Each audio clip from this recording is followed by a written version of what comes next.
Welcome to Atlantic Television Network Society Watch. This is a program where we ventilate societal issues, give them aggregate attention with a view to provide solutions that will benefit humanity. On today's Society Watch, there are so many issues to look at, but we'll be starting from Sokoto State. Terrorists killed traditional ruler after pleading for help.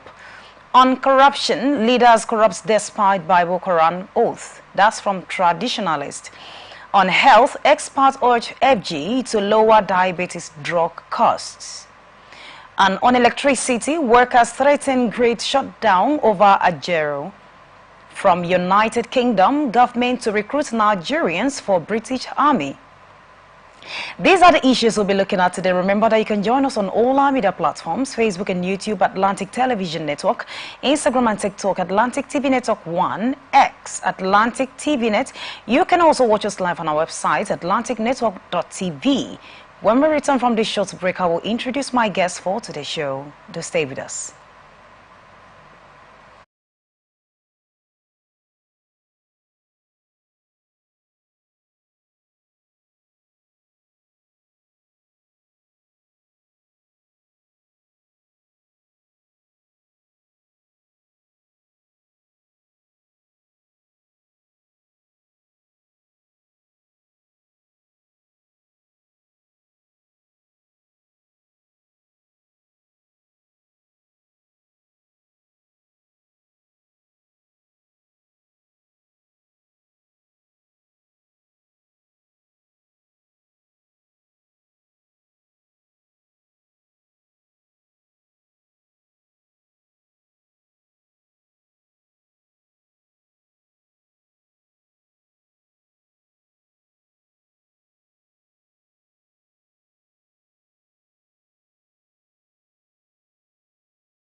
Welcome back. If you're just joining us, this is Society Watch on Atlantic Television Network, and joining me this afternoon on this wonderful show is a social commentator. I'm talking about James Martins. Good to have you in the studio this afternoon. Yeah, good afternoon, Nigerians. Good afternoon, Makulata. Thank you for having me. It's such a coincidence. We are doing uniform things here. Right? I wish it was planned. Nigeria is going to be better. Amazing. Oh, it's okay. So today's World Yellow Day, obviously. Welcome. All right, the first story for today is from Sokoto. Sakrin Gobir of Gatawa district in Sokoto State, Alhaji Isa Muhammad Bawa, was brutally killed by bandits after being abducted, tortured, and dehumanized. A video released by the government showed Bawa pleading for his life and appealing to the government for help. Bawa and his son were kidnapped in July while traveling from Sokoto to Sabon Birin. The abductors demanded a ransom of 1 billion naira. In a video, the monarch narrated their ordeal and urged the government to rescue them. The gunmen can be heard detecting what the victim should say. Now, Mr. Martin, terrorism has left a profound and painful mark on Nigerians and African and many other parts of the world.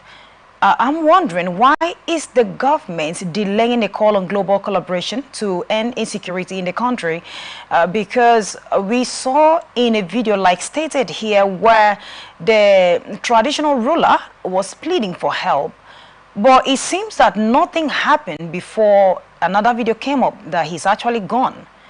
Is it that the lives of Nigerians, our citizens as per se, is not important to the government?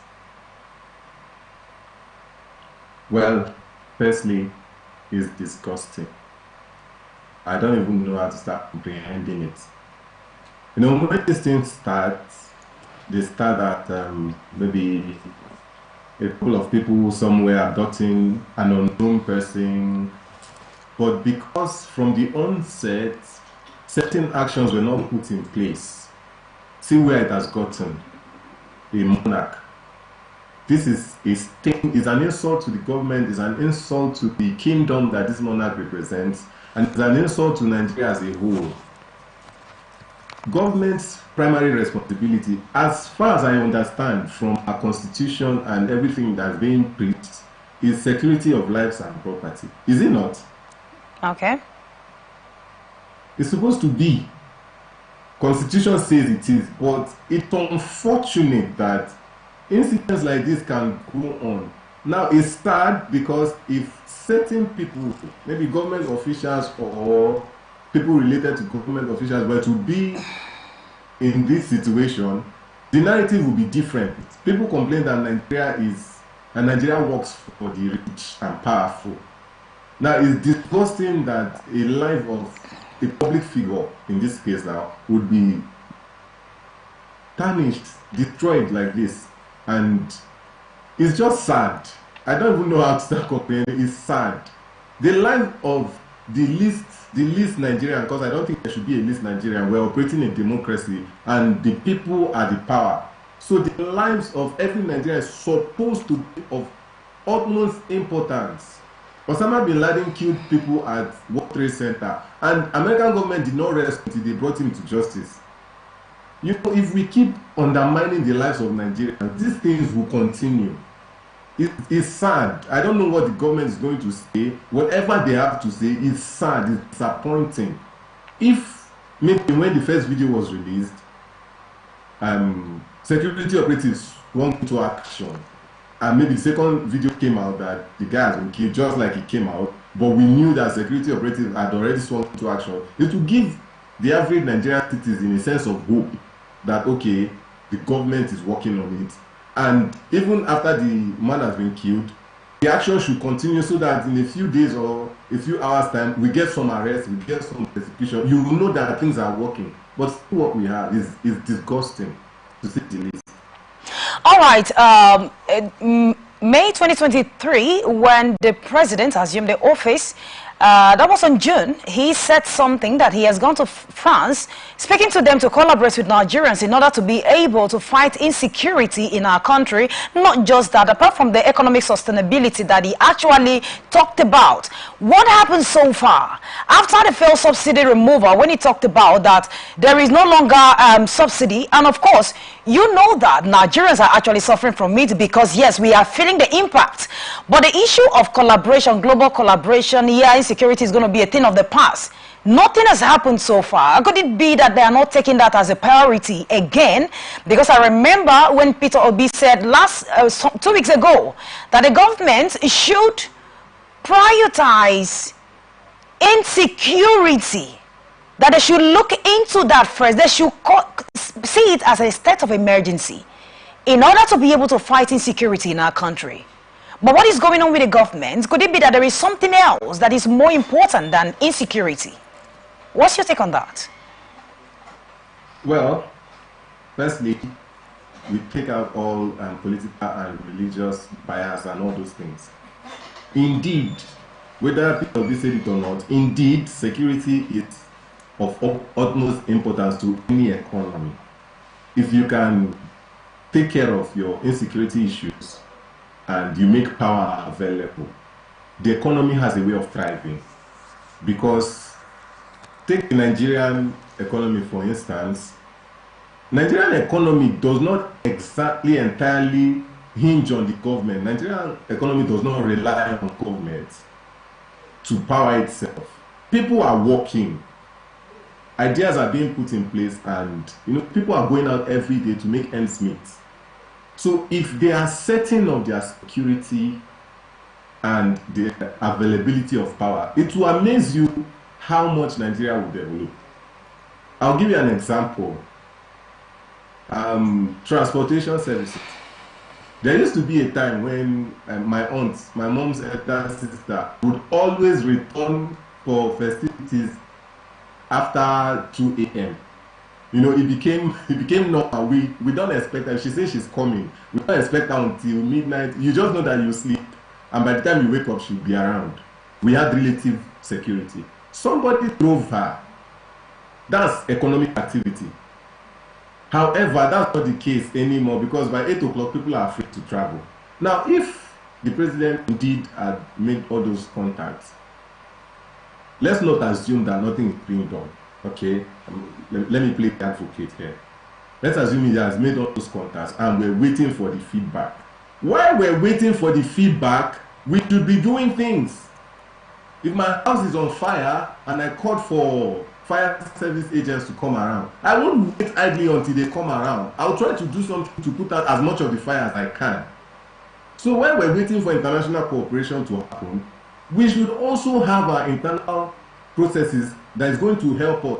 What if the international cooperation does not happen? What if France does not come? What if anybody that we called did not come? We'd have to build it. I remember during the election time, all the aspirants agreed that Nigerian military was understaffed. They used it as a campaign strategic point. Everybody was talking about it. There was a video that a lot of people were laughing about, when the current president said recruit 50 million youths into the army and feed them with cassava, and it became a joke, right? Everybody was laughing about it. But it was during the campaign, it was a promise. He said he was going to recruit a number of people to boost the integrity, to boost the number of people in the military, and they all promised that they were going to get arms for the military to work with. 1 year and a couple of months later, we're still waiting for such recruitment to happen. So if I were France and Nigeria contacted me, I would look at all these metrics before I would deploy my people. I won't deploy French soldiers to come and help you when you're not helping yourself. I think that's one thing that the government needs to look into while we're waiting for international cooperations to happen. All right, thank you so much. Let's look at the next story for today on corruption. Araba Awo of Oke Agbe, Ayobami Abadembe, advocated for the use of traditional oaths by public office holders to curb corruption and ensure integrity in Nigerian political system. Speaking during the Isese Day celebration, he urged that traditional oaths, unlike oaths on the Bible or Quran, would instill fear of consequences, thereby promoting honesty in governance. Ogedengbe also called for the recognition of traditional practices, including a national holiday for Isese Day and the inclusion of the African traditional religion studies in schools. Additionally, in Ekiti State, newly appointed officials were seen taking oaths using both traditional symbols and religious texts. All right, Mr. Martin, we actually saw this yesterday, not just now, where the traditional rulers, worshippers from, that's the traditional worshippers in Ondo State, called on the government to adopt traditional oaths taken for political office holders, arguing it will help curb corruption and abuse of power. They are saying that the oath taken using Bible or Quran is not actually working because there are no consequences in it. And they said if they go traditionally, that there will be a lot of consequences. But remember that whosoever that puts one or two together can equally put one or two to, to remove the consequences or whatever thing it may be. So what do you think about their take on the best way to actually eradicate corruption in our country? Well, firstly, we need to establish that a lot of religions operate in Nigeria. Nigeria, by the constitution, operates a freedom of religion. So the argument is sound. We cannot discredit it. But then our political elites, they claim that they are Christians or they are Muslims. So if a person is a Christian, the person claims to be a Christian, would it not be infringement of the person's constitutional rights to force the person to use traditional oaths or traditional means to swear the oath of office? Understand where let me ask you a question on that. Let me ask you a question on that. When you said that it will be, a sin, so because they are Christian, not a sin per se, not an infringement of constitutional right. Nigeria has freedom of religion. Okay, but as Christians, do they actually? Are they involved in this corruption? Well, when you look at the Nigerian religious space, you find two dominant religions: Christianity and Islam. Okay. And a lot of our political representatives and office holders claim, I'm using the word claim deliberately, they claim to be Christians or Muslims. And a lot of corruption is happening in the country. So who is So who are the people carrying out the corruption? Who exactly? So they are either Christians or Muslims who swore oath of office on the Bible or on the Quran. So I said I understand where the argument is coming from. These people say they are Christians or they are Muslims and they swore on the Quran. They are not upholding it. It's a thing of personal integrity. So I believe, Nigerians like to do things sharp. There's this notion that God takes a long time. God is understanding and is lenient and all those things. But juju is sharp. I believe that's where this argument is coming from. The argument is sound, but it is not constitutional to constrain somebody to swear by any means at all. If a person says, I'm a Christian, then he opts for the Bible. It is between him and his religious practices and the God that he serves for him to uphold the oath of office. If he doesn't, then the religion stipulates for God to punish him at the end of the day, right?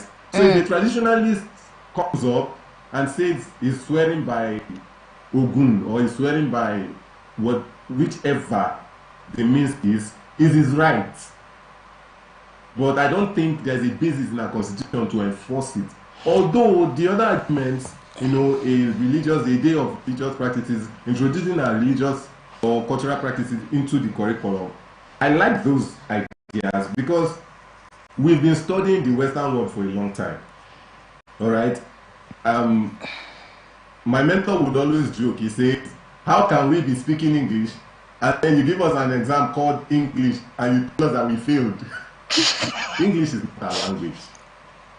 So some of these home-based things should be introduced into the curriculum. But on the case of to swear by any means possible or any means at all, it is not constitutional. It is applicable. Okay, like you said, it is not constitutional. Yes, it is not. But this is an opinion. But let's assume that the federal government key into this initiative. Don't you think that a lot of persons, because as you can see in Africa, people tend to fear these traditional things even more than what they worship. So don't you think if they buy this idea that it will make a lot of persons that want to go into power, to rule people, to have it at the back of their mind, that if they do anyhow, they are just going to see anyhow. And the people going there with the mindset of it is my turn to do whatever thing and not it is my turn to rule the people right direction. Don't you think it will make a lot of persons not to fight and kill because of power? Well, the people who have integrity, it's going to help them bolster their integrity. But even the Christians and Muslims that we have currently, you cannot do oaths among themselves to swear things because of office, because of power. So if an oath is established, I know that Nigerian political elites will look for a way to undo it. They will go for higher powers that can undo it. So while these things are usually introduced with the best interest. Starting with, if the federal government wants to establish it, that means there has to be a constitutional review. There's going to beg the question, is this really important? Just like our national anthem stuff. Is this really where the importance of things? But then if they go ahead and do it, and people start swearing by sharp means, if you do anyhow, you see anyhow, there is time to plan. If I want to go into office in 20, is being used to swear the oath, and I'll start looking for means to bypass the oath or something like that. If I know that I don't want to uphold my integrity, I want to go and steal, I will look for ways to cover my tracks and bypass. Okay. All right. Let's look at the next story for today. Dr. Alubi Adesina, an endocrinologist at the Federal Medical Center in Abeokuta, expressed concern over the escalating costs of diabetes medication in Nigeria, highlighting the heavy financial burdens on patients. Speaking at the Talabi Diabetes Center's 4th annual Ogoni Youth Diabetes Camp, he noted that monthly medication costs for diabetes now range from 70,000 to 100,000, largely due to the depreciation of the naira. Insulin price has now doubled to afford. Had the government's intervention to make these medications more affordable and accessible, especially as neighboring countries provide insulin and glucose monitoring tools for free. Challenges of managing type A diabetes in Nigeria, including high costs and discrimination, the event actor Ayotunde Ale emphasized the importance of proper diabetes management to prevent severe complications, noting that even a single missed insulin dose could be life-threatening. Yes, we have just read that an endocrinologist at the Federal Medical Center in Abeokuta has expressed concern over the escalating cost of diabetes medication in Nigeria, and he also highlighted the heavy financial burdens on parents. And one will ask, well, Mr. Martins, already you know that with Nigeria because of the subsidy removal and again insecurity in our country, and now the price of drugs is so high that a common man can barely afford, and I'm sure you can relate because you are in Nigeria. Some health personnel have come out to say that the government should do something, which people have been crying about. This is not just the first time.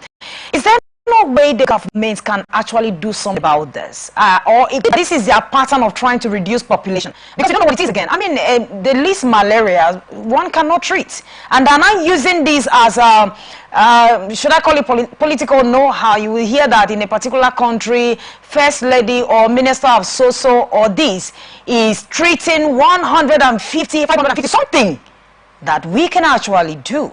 But because now it is too high that we cannot afford, this is what we are not doing. What is your take on this issue? Your question is an excellent question. Is there no way that the government can intervene? The answer is equally as simple. There are lots of ways that the government can, should intervene. The problem is the government is not intervening.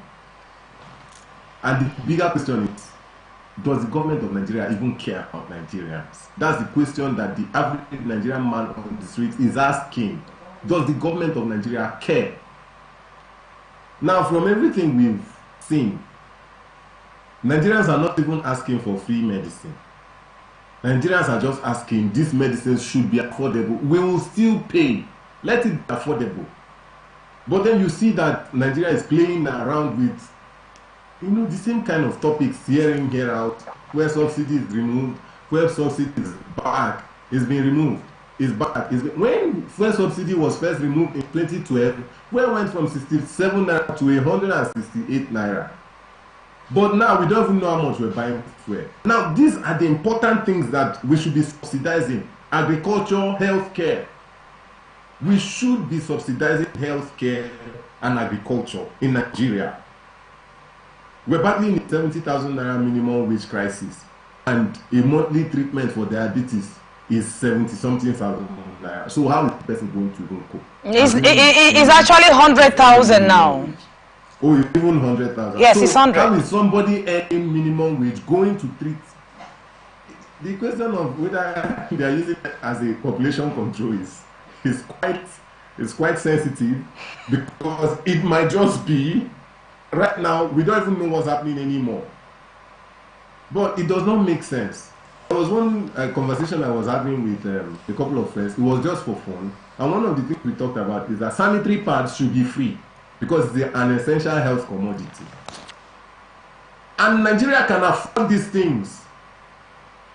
Just recently, we unveiled a brand new presidential jet. Do we need a brand new presidential jet when people are suffering diabetes and cannot afford the drugs?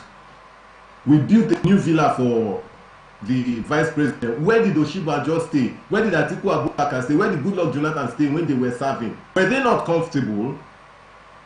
So, the priority of Nigeria is just so messed up. Let's review these things. Let us subsidize it. There are ways. The government of Nigeria, James Martins is saying today, there are ways that you can intervene if you want to. The challenge is that you don't want to. And it's not just a federal government thing now, even the state governments. Do you not think that it's going to be a spike on the federal government if 35 or 25, 27, 30 states in Nigeria are subsidizing drugs for the people in the states? Or local government chairman, 500 of the 774 local government chairmen are subsidizing drugs for the members of their local government. It's going to be a direct dent to the federal government. The federal government becomes inexcusable. So while we're lashing out at the presidency, the governors, the local government chairmen, they should also come down to intervene. We can. The funds are available. Reclassify them. Stop buying yourself expensive things and stop carrying unnecessary girlfriends when you have wives. All right.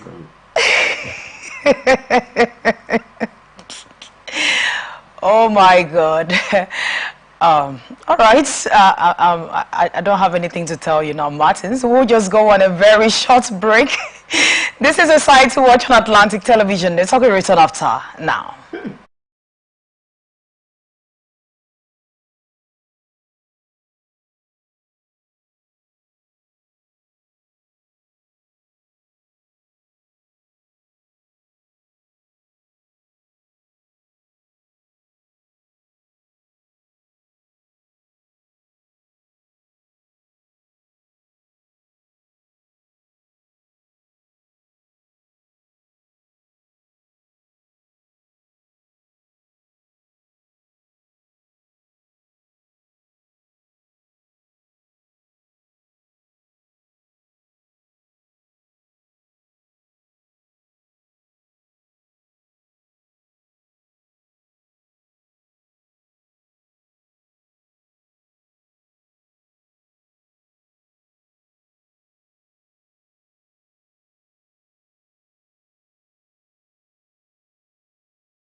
Welcome back. If you're just joining us, this is Society Watch on Atlantic Television Network and the rest of our stories.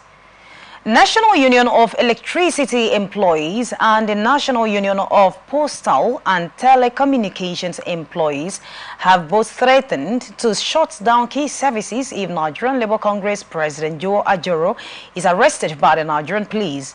NUEE vowed to cut off the national grid while NAPTE pledged to halt telecommunication services. This warnings came after the police invited Ajero for questioning on allegations including terrorism, financing, and treasonable felony. The NLC has asked for an extension to the August 20th interview date, proposing August 29th in state, but the police have not yet responded.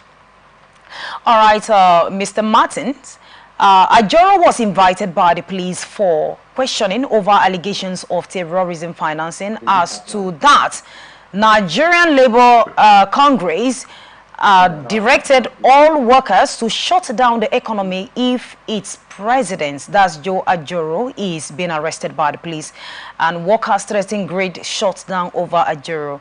And I kept asking a particular question: is the economy of Nigeria or Nigeria economy tied to Ajoro?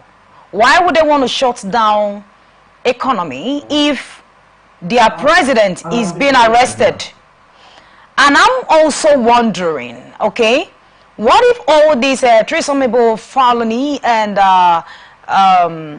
this terrorism financing is actually what it is?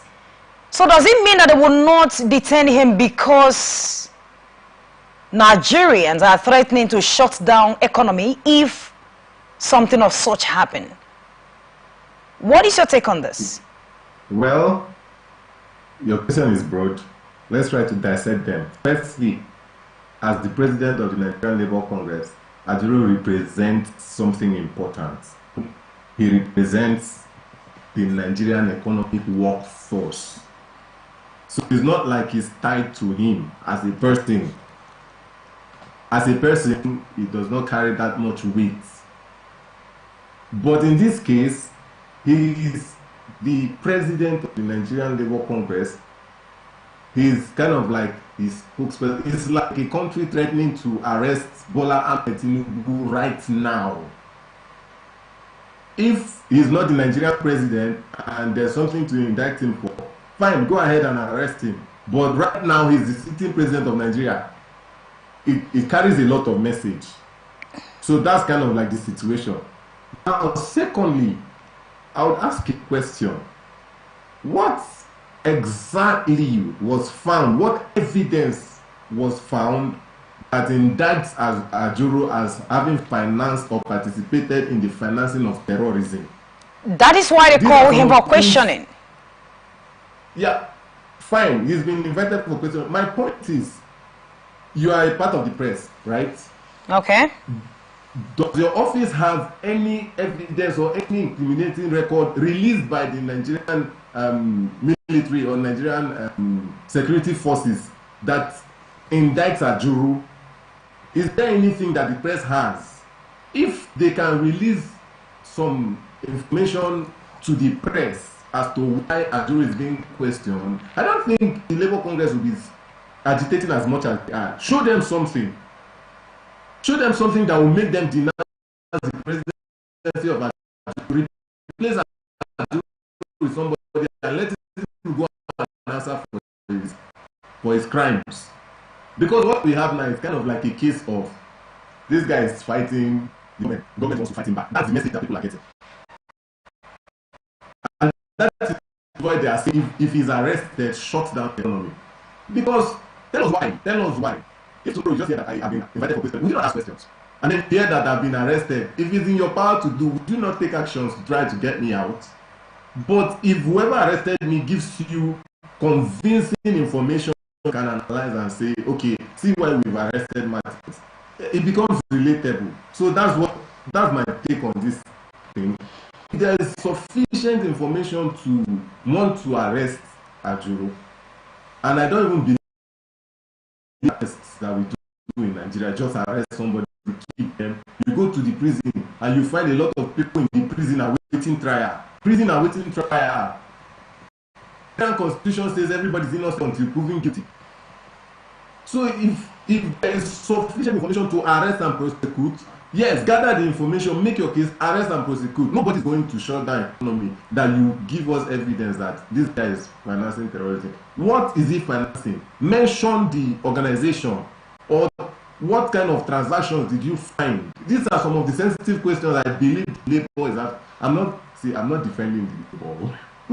I'm not asking, but I know that if they shut down the electricity grid, it will affect me. Fuel is more than 900 naira. How are we going to cope until they come back to work? So these are some of the things that we should be asking. Okay. Because they are threatening this as a way of retaliating. It's kind of like, because we're fighting, your president is fighting you for minimum wage, trying to fight back.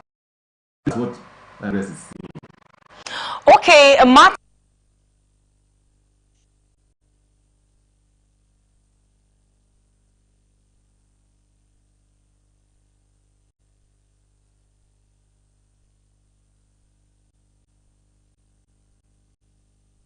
If you can hear me, please repeat your question. I did not get it.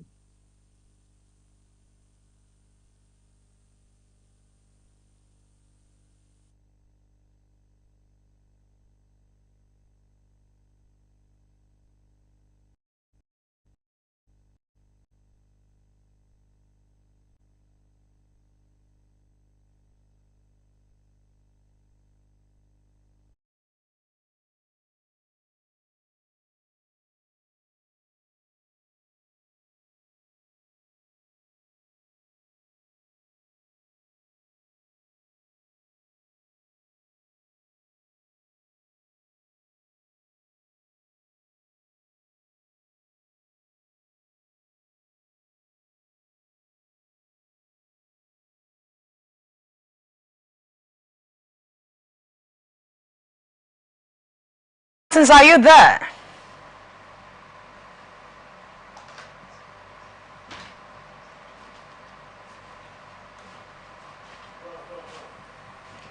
Mr. Martins, can you hear me?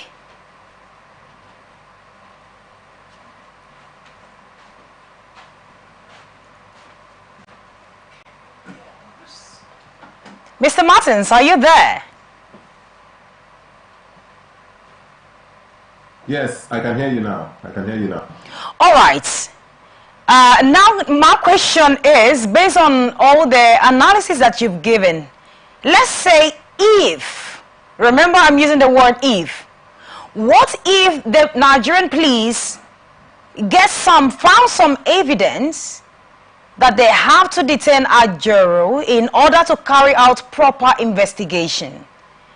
Is it that they are going to let him go because NLC are threatening to shut down economy? I mean, won't that send a different signal to people that as long as you are a leader of a particular organization, of a particular group, that you are against the law, or I mean, sorry to say, above the law? Is that not going to send a different signal? And again, the second question is, do you think that this has anything to do with the proposed October nationwide protest that they tag Fearless that is coming up? Well, for the first question, if there is reasonable evidence or witness or information to indict Ajuru, let him be arrested. If there is sufficient case to make against him, the Nigerian Labour Congress would be hypocritical to shut down the electricity grid if they have critical evidence against him. But then I'm advising, if you have those kind of information, make it available, put it in the open space. Let the press have it. Let the Nigerian Labour Congress have it, so that everybody sees the transparency in the process. I don't think the Labour Congress will go on strike if, as a sitting president, Ajuru is financing the shooting. People are dying whenever there's an attack. Herdsmen, Boko Haram, and the rest of them, they are literally killing people. So why would anybody want to shield something like that? So that's, if is indictable, let him be arrested. It's fine. On the other hand, well, I don't want to say yes or no. I cannot speak for 200 million Nigerians or the entire population of the labor force.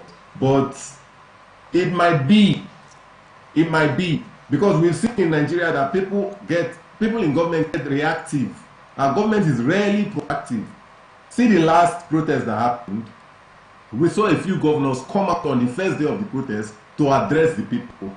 Here in Rivers State, the governor sent out security forces to accompany the protesters to make sure, number one, they are not destroying lives and property. Number two, nobody is infiltrating it. Governments to do. So the protest in Rivers State was peaceful. But then, in a lot of places, it became reactive. They were saying hoodlums would hijack it. People became prophets. Politicians became prophets. Hoodlums would hijack the protest. Hoodlums. Why were they so sure? Well, somebody will say because they want to put the hoodlums in themselves.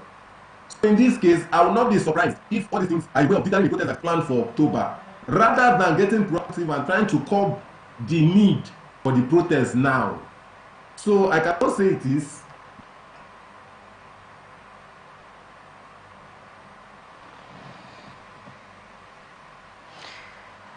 All right. So I will ask this last one before we proceed to the last story for today. Do you think it was wrong on the part of the Nigerian police to invade the residents of the premises of the NLC? Clearly, I do think it was, because the message it passed was not good. It was not a good message.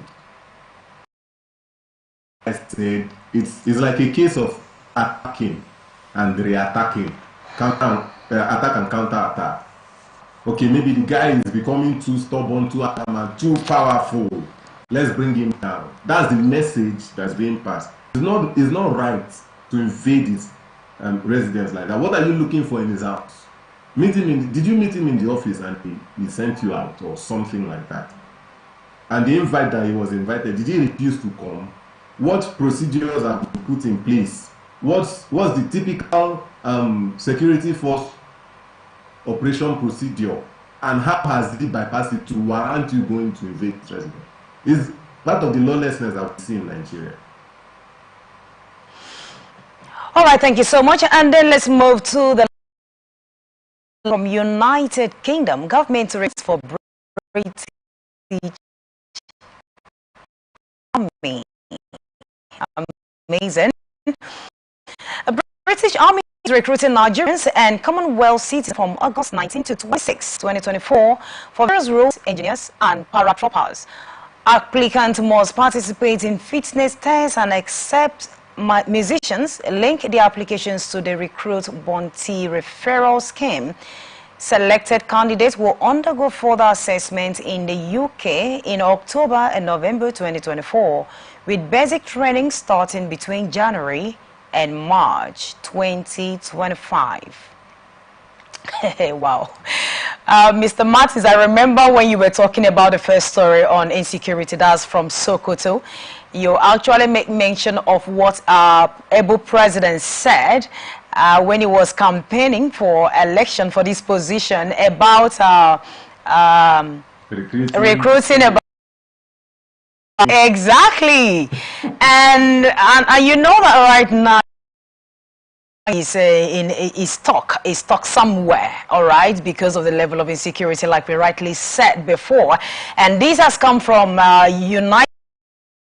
That is coming from that side. People see it as a huge privilege, and we are looking for how to bring medical personnel back home so that at least we can have a proper medical teamwork here. We are equally looking for how to bring teachers back home because of the level of the workload over here. And of course, you also know that in the security aspect, they are saying that we do not have enough workforce. That we are having about 4,000 security personnel taking care of about 2 million Nigerians, and that is quite too much, which majority of them are already private security personnel. So don't you think this is another way of, Nigerians jack that word?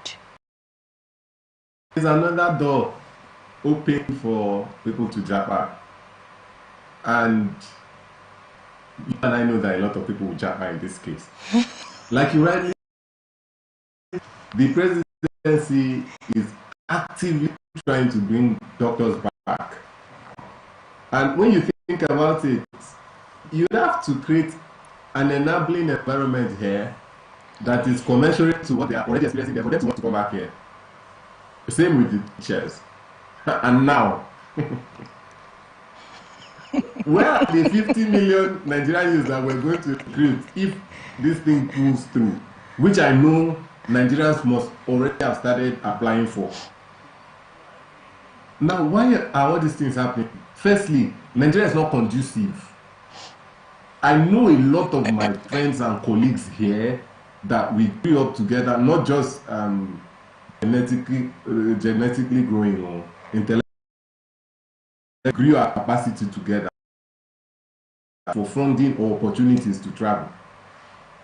There are only a few of us who are committed to this Nigerian system that we believe will go out and Nigeria will work for us. A lot of my colleagues want to go. One of them I was talking with a few days ago is military inclined, so this is a perfect opportunity for him to go. And most of them say they are never coming back. So you see, we have a problem in this country, a problem of retention.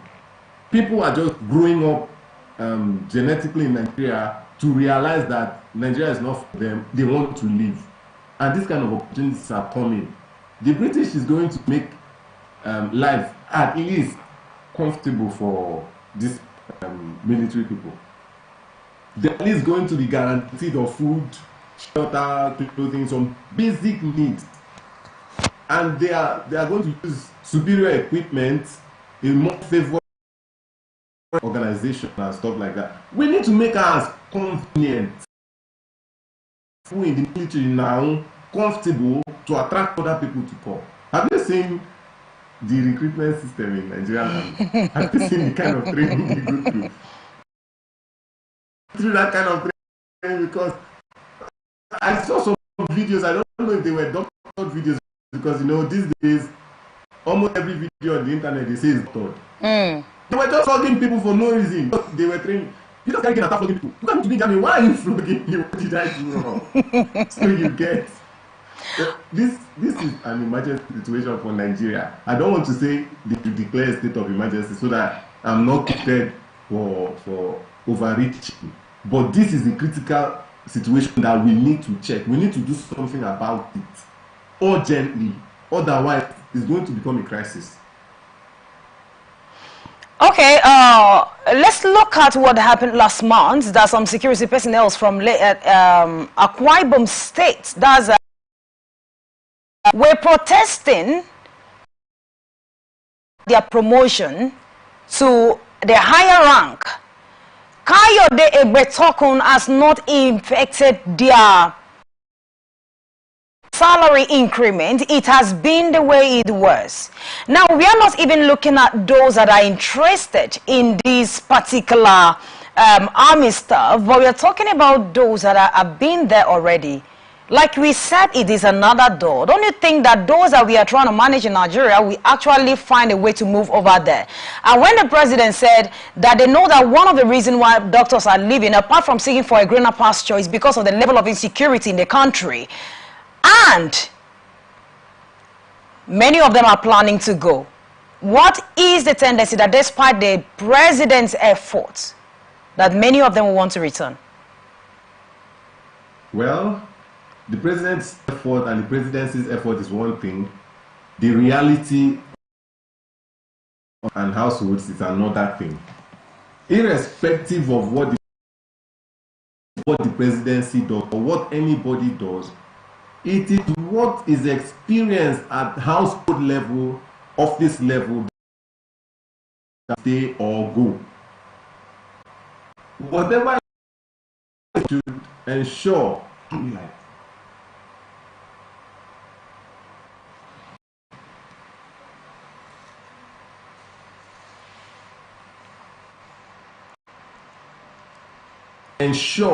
that Nigerians are comfortable, that people are comfortable, that livelihood is expressed and the quality of life is improved. Otherwise, people, and when security people start going, like the people that are protesting, if they see opportunity to go to England or to go to Spain or to go somewhere else and do the same services under better conditions and get better pay, or even the same pay that is consistent, don't you think they will go? And by the time they go, crime rates will increase because there's no longer against them. And then other sectors of the economy will equally suffer. So it's a challenge. The president can be working, yes, but the work should trickle down to the people. Whoever is in the value chain should implement, make sure that these efforts of the presidency is being felt at the level of people's houses and people's offices and people's standard of living and their working conditions, so that they can stay. It is when the people that are here are staying that the people outside want to come. If you go outside of Nigeria, you call people who are outside. Nigeria is kind of like on fire. It is when they call us here that we explain to them that things are not as bad as they see there. So it is when the people here are able to communicate with the people outside that things have improved, that we'll start seeing changes. It's not necessarily what the presidency says. All right. Thank you so much, Martin. It was a beautiful moment with you here in the studio. All right, and so our viewers, thank you for staying tuned. You can join us on all our media platforms, Facebook and YouTube, Atlantic Television Network, Instagram and TikTok, TV Network 1X, Atlantic TV Net. You can also watch us live on our website, atlanticnetwork.tv. Remember that peace and unity are the pathways to progress. Continue to watch AT and Socials till we come your way next time. Good afternoon.